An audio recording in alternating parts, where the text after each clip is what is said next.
Thank you for joining me.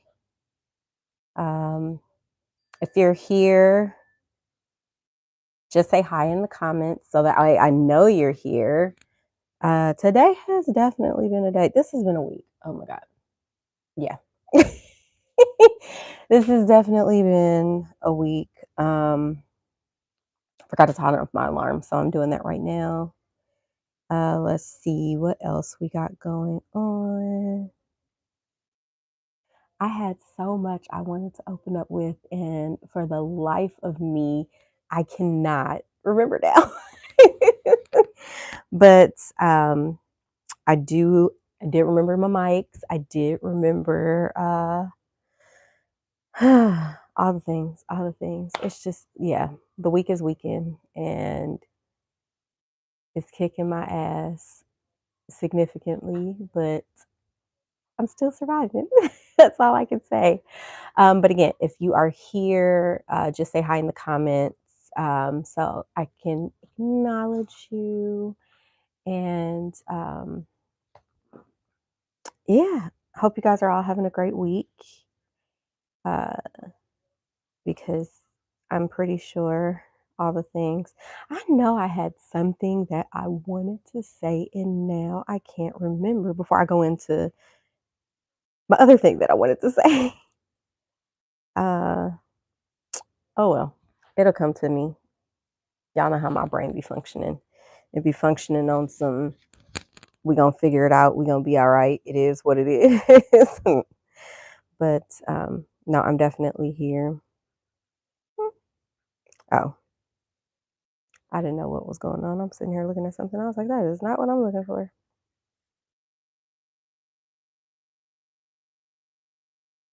So I'm gonna get started with this wine. I have Cabernet Sauvignon from Wade Cellars, Dwayne Wade's wine. And if you didn't see, he posted one of my videos on his story. And let me tell you, that was literally the highlight of my week. I am still, that's carrying me through this chaotic week that I've been having. But I was so honored, so excited, to see that, you know, he liked the content. He actually said this is great wine content. So, you know, what am I going to say? But his wine is a medium to full body Cabernet Sauvignon that displays a generous core of dark fruit, black currants, graphite, and tobacco. This is a classically styled Napa Valley Cabernet Sauvignon. It was built to over deliver. So I am really excited. This bottle here is $27.99. And it's also served at, of course, my favorite place, 1010 Wine. So, I mean, I've had the rosé on here before, if you guys remember a while back. I think it was around this time last year. So that's funny. But I'm really excited to pop this open and get into this wine because, like I said, it's been a week. Oh, that thing was in there. Y'all hear that pop? That cork went pop.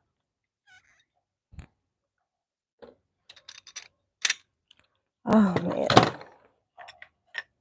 I do not want to pour without this because I want to make sure that I'm getting everything that I need to taste out of this wine.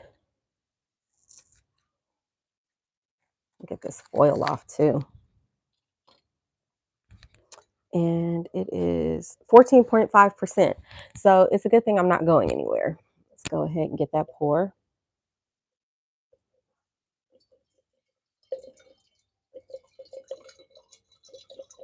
Look at that color. Definitely a fall wine. So if you are a wine lover like me and likes to drink based on the seasons as well, this is definitely one to go with. Let's See, let's get a little swirl.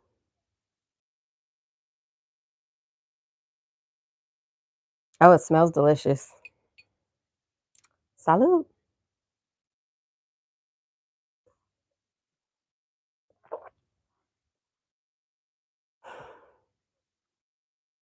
Hey, Nick. Okay, that legit hit the spot. And I've been drinking tequila since Saturday. I have been having tequila because, like I said, things have just been, woof, they've been going.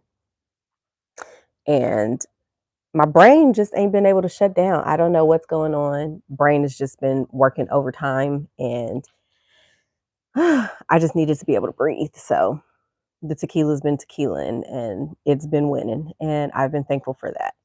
But we are winding down today. I'm gonna wine a little bit more tomorrow. So yes, I can't, stress that enough.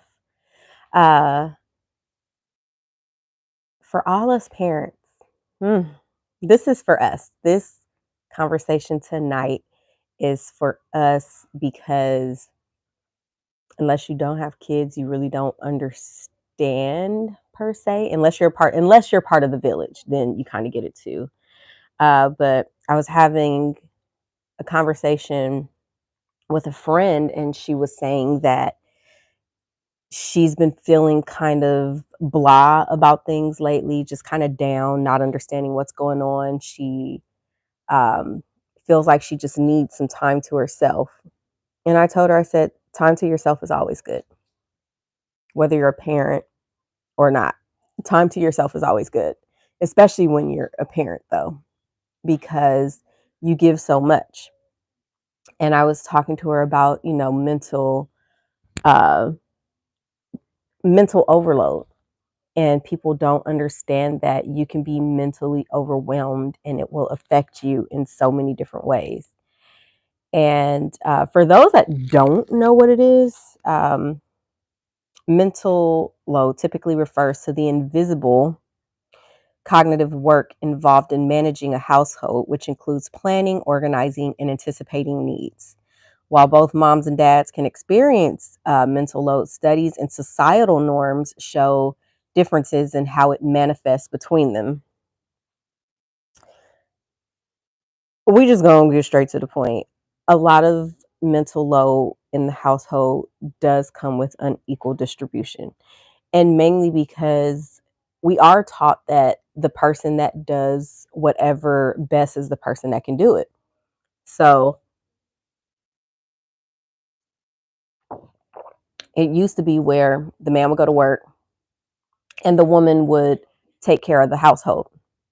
It's not like that anymore. There's no need for women to just run a household and men are going to work because women are working now too. Well, of course, back then when that was happening, it was illegal for us to work.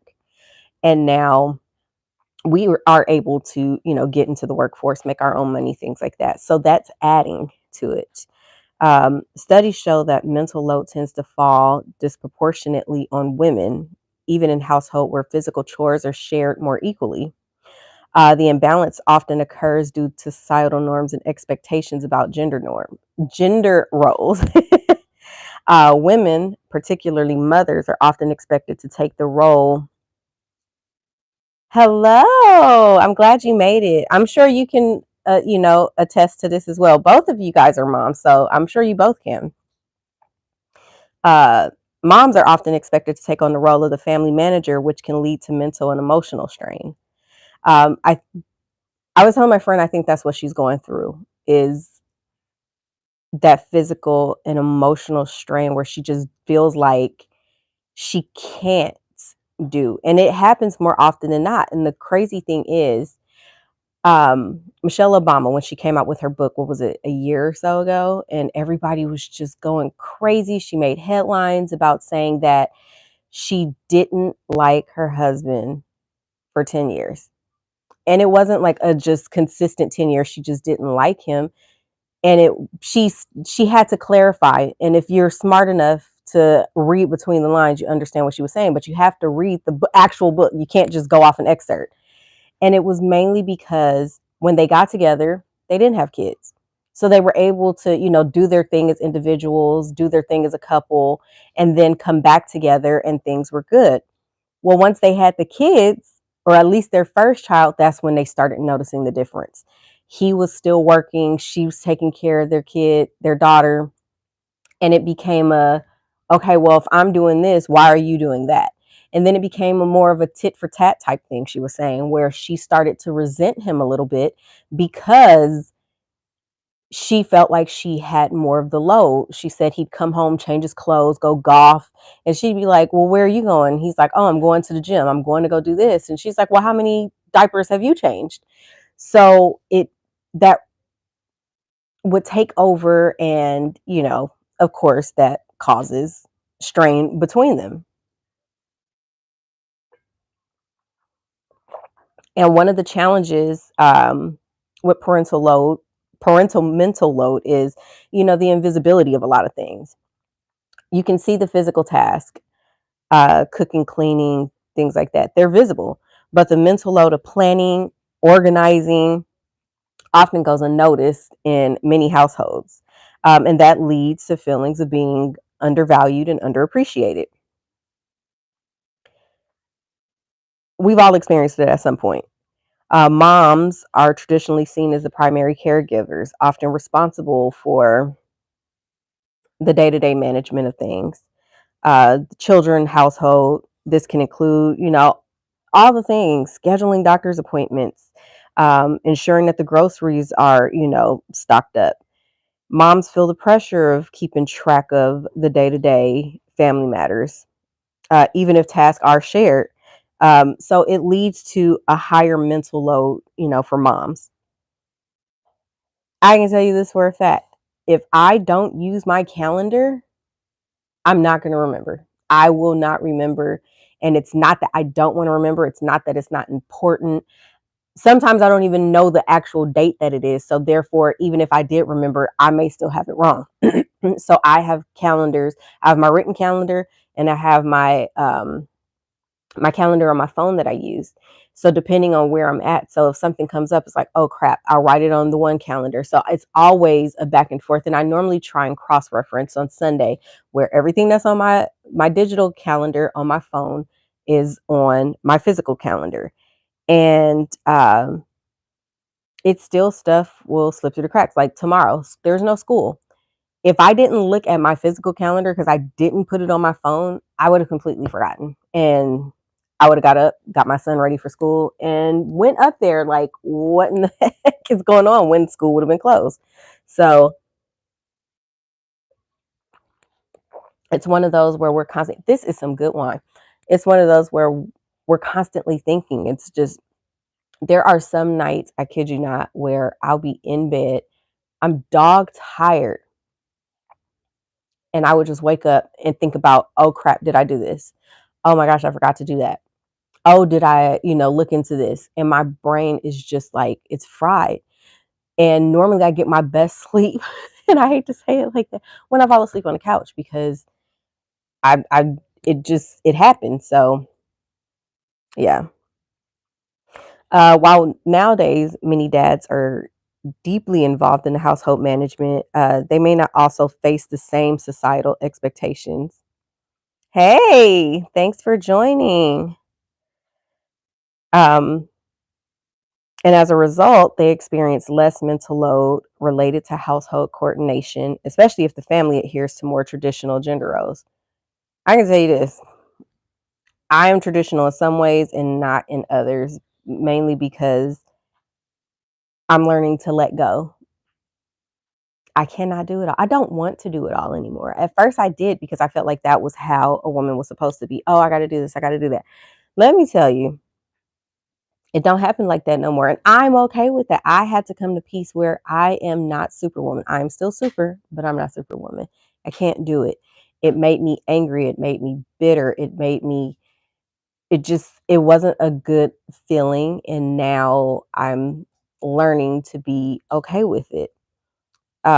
Again, decision making, emotional labor, time management, all that is a tedious process in managing a household. Um, Constantly having to make decisions for the household and children, from what to cook and how to handle problems at school. Let me tell you, I feel like trying to figure out dinner every day sometimes gets exhausting. Like if I did not have a young person to take care of, I swear to you, some days I could live off of just wine. Give me a glass of wine, let me lay down. I'm good. I don't need to eat. Why? Yeah, it just feels like too much sometimes. It's a burden trying to think of what to eat for dinner every day. So sometimes I'll ask at work, hey, what are you having for dinner? And whoever sounds like they had the best idea, I may copy that because I just don't feel like doing it. Things happen at school. Why is it? I kid you not. I swear to you, this is the doggone truth. We filled out the paperwork this year. I put dad's name first. They still call me first. It's just the way society is set up. There, it's always going to be mom, and it's insane. So that's why when people say, "Oh, you have help," no, I don't have help. He is a dad. He is a real dad. So no, I don't look at it as help. He's just a dad. He's a hands-on dad, and that's just what it is to it. So that's why I get a little frustrated sometimes when school only calls me. Like, no, he's involved. He's a parent. He's there. Call him.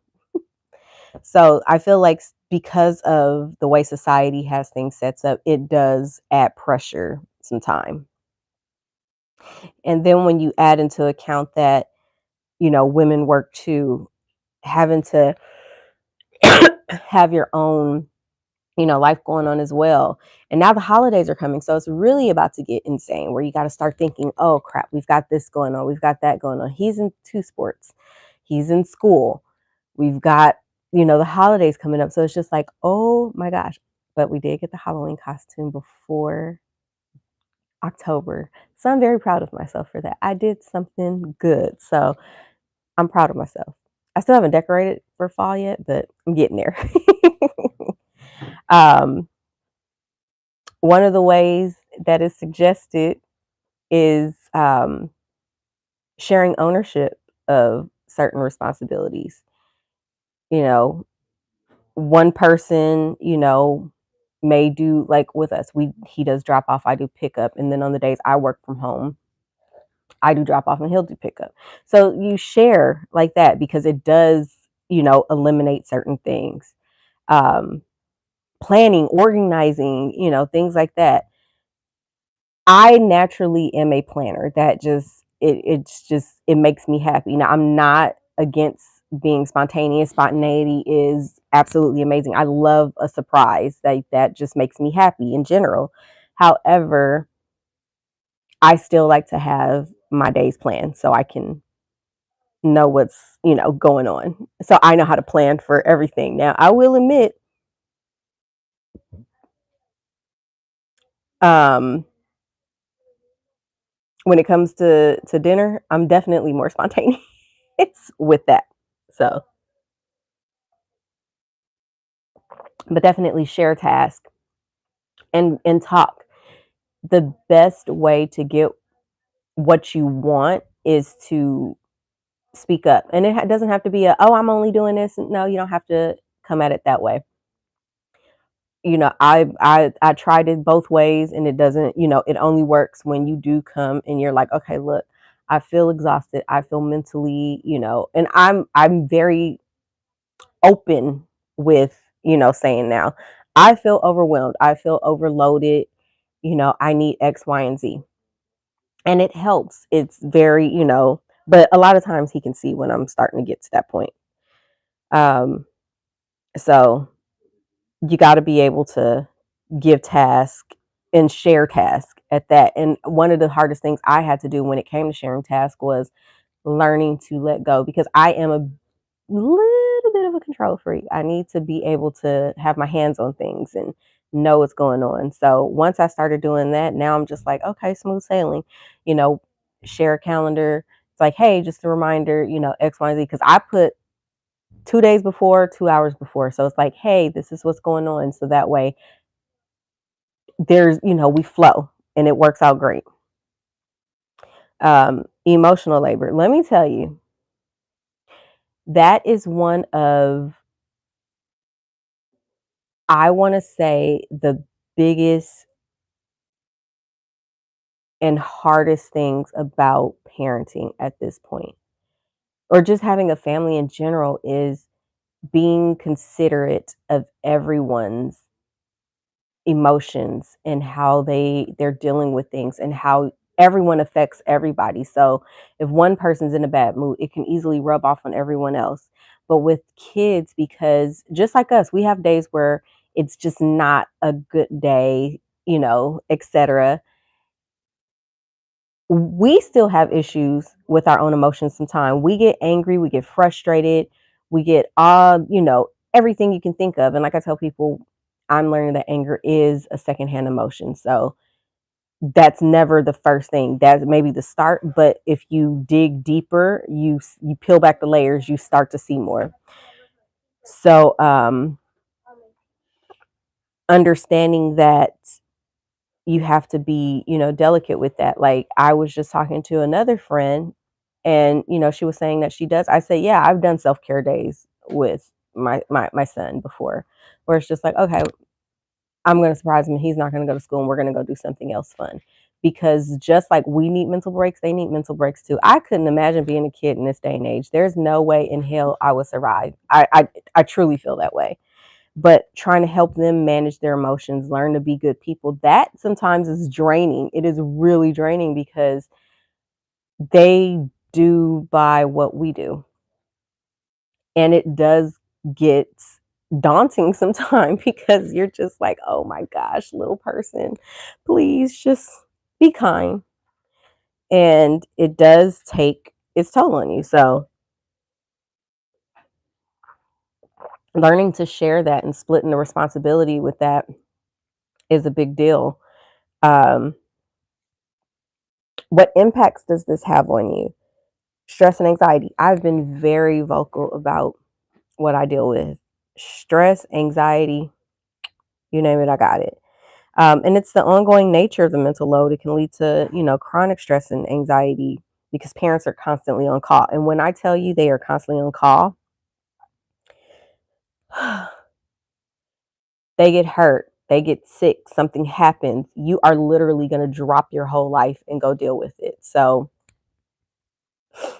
you have to be ready. And it's not an easy, that's why I tell people all the time, think before you have kids. It's so easy when, it's like a niece, a nephew, a friend's kid. You can take care of them and give them back. But when it's your full-time responsibility, it is I've missed things that I've had planned because stuff has happened. It's like, okay, I just can't. Like, I'm sorry. I would love to. I really wanted to, but that's just not what's happening.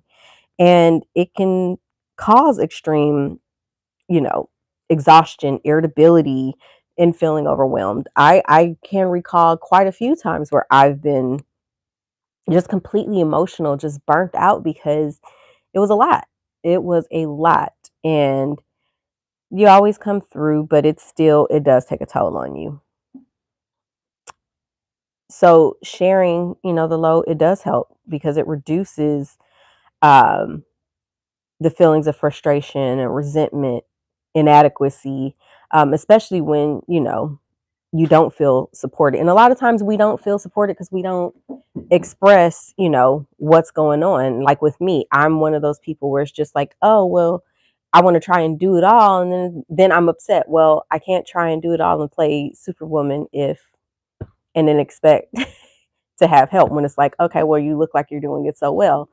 I think not I think I did an episode earlier in like my first year doing this, and we were talking about kids and sharing the responsibility. And my one friend, she was saying that when she watched it, she said her husband had said something to the effect of that, where, oh well, it looks like you have it all handled, so I try not to step on your toes. And while that may very well be true, that doesn't mean that you don't want the support.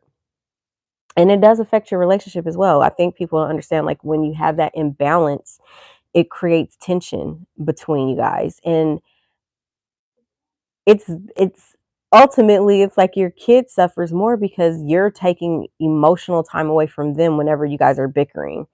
So you have to share, with your partner, and do it in a loving way so that way they don't go unrecognized and you're not overwhelmed and mentally burdened because, oh my Lord, let me tell you, you will. You will.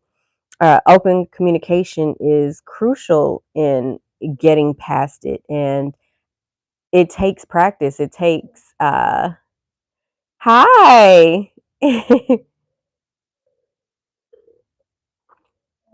It takes practice to do it. So you have to really go ahead and communicate.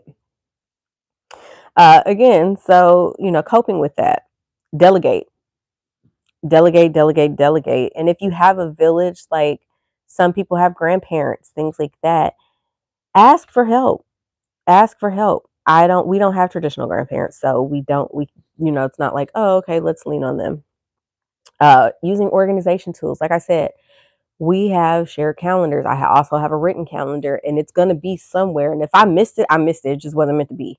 However, life changes. So even if I have something on the calendar, stuff will happen sometime where I just can't get to it. But I try my best to do everything that I have planned. Prioritizing yourself and setting, those boundaries to ensure that you take time for yourself. One of our biggest, things when it came down to it, and like I said, I didn't approach it the right way. But I was complaining. It was just like, oh my gosh, I feel like I'm doing too much. I feel like I'm doing this, I'm doing that. And then he suggested, okay, so how about we, alternate so that way each of us has, the free time to do things. And it helped me be able to say, okay, I get this time. I can plan to go and do this. I can plan to go and do that. Or I could just lay in my bed and do nothing if I want to. And it did make it a lot easier for me to say, okay, let me get out there. Let me go do stuff because we both are super busy working, trying to do other things that bring us joy. And it helps. It helps. Like for me, doing this every week and it brings me such a joy because I know I have this to look forward to. It doesn't feel like a chore. It doesn't feel like a job. It just makes me happy. So, and then have a support system, whether it's your friends, your family. When I tell you, I have some of the best friends, the best. These women love me and I love them. And it makes me so happy to know that I do have a team of women in my life that care about me. They check on me.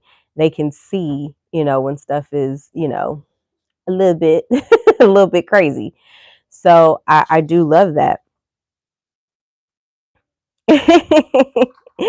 And it makes me happy. So thank you to you ladies, for being there. I do appreciate you. So just remember that you don't want to lose your relationship and your family over you not opening your mouth and saying something because let me tell you, you'll be more disappointed in the long run. And read Michelle Obama's book because she really talks about it. And she was saying that a lot of the time now we expect to be happy. And she's like, why do people just expect to be happy? And it took me a minute to really get it. And I had to process her saying that. It was like, well, why wouldn't you expect to be happy? It's one of those where it's just like saying, I don't ever expect anything bad to happen to me. And then when something bad is happening to me, you go, why me? Why not you? Why not you? And when I thought about it from that aspect of, you got to go through things, you have to experience things to really see how strong you are, to understand, things of that nature. You can get through almost anything. So I really like that she was very transparent about it.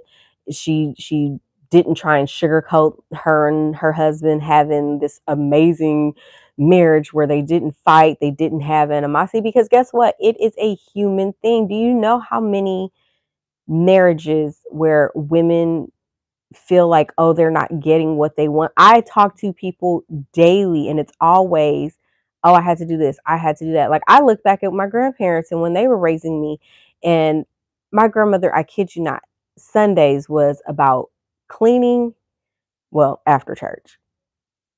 church, cleaning. She was preparing the meals for the week, not just for, that day. It was Monday through Friday, all those meals were prepped. She was ironing all my uniforms. She was ironing my grandfather's clothes. So we already had everything planned out. And that's just what it was, because by the time we got home, she's like, no, we got to do this, this, and this, and get the party going. I don't know how she did it, because I'm not going to lie to you. I come home sometimes and I'm like, I don't want to think about nothing. I don't want to cook. I don't want to clean. I don't want to do nothing. I just want to have a glass of wine and chill out. So when I, look at women from that aspect, and she did all the making sure that, my homework was checked. Any extracurricular activity I was doing, signed up, paid for, things like that. Putting everything on the calendar so that way we knew where I had to be. It was tedious when we had, programs at school, when we had, award ceremonies, things like that. She was the one that did it. And I can only imagine the mental load that she was like. If I could talk to her right now, the questions I would ask, I would be like, okay, now that I'm in a more mature mindset, please tell me this. Please tell me that. But how the hell did they survive? Lord help. And being married, that's a lot. But they were doing it. So I do love the fact that people are willing to be very vocal about what they're going through, because we are all going through, life. And some of our situations are similar and some of them not. Like I tell people all the time, we can be going through the same storm, but in different boats. So pick your battles, learn to communicate and understand when you just can't do it. And it's okay to just not sometimes, because I just don't have it in me. Like, I don't. So do what you have to. I'm glad you can agree with that. It'd be so rough out here. It's so rough. Lord help me. So I look forward to my days. Like, I have my happy hour days with my girls, and we meet up, we have a little wine. And normally that kind of gets me out of my funk, because doing the day-to-day stuff, it can get exhausting sometimes. You're just like, oh my gosh. And then I say, oh, I can't wait to win the lotto. Well, I'm never going to win the lotto, y'all, because I don't even play. So it's just a hopeful dream at this point, but it's never going to happen because I don't even play. But I thank you guys for joining me today.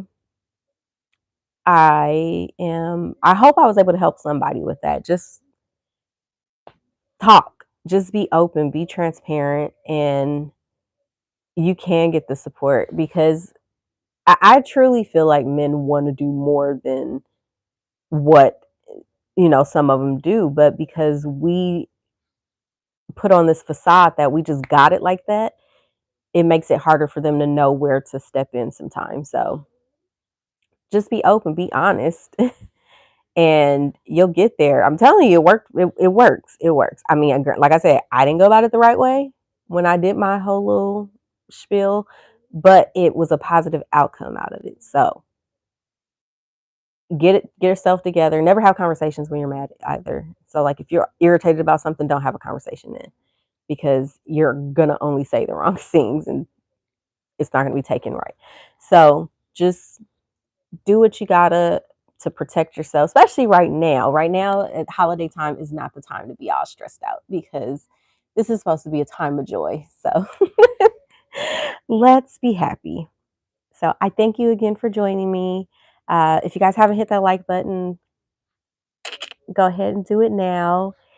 And I will see you next Wednesday with a new bottle of wine. Also a fall wine, because why wouldn't I? And have a great rest of this week. Good night.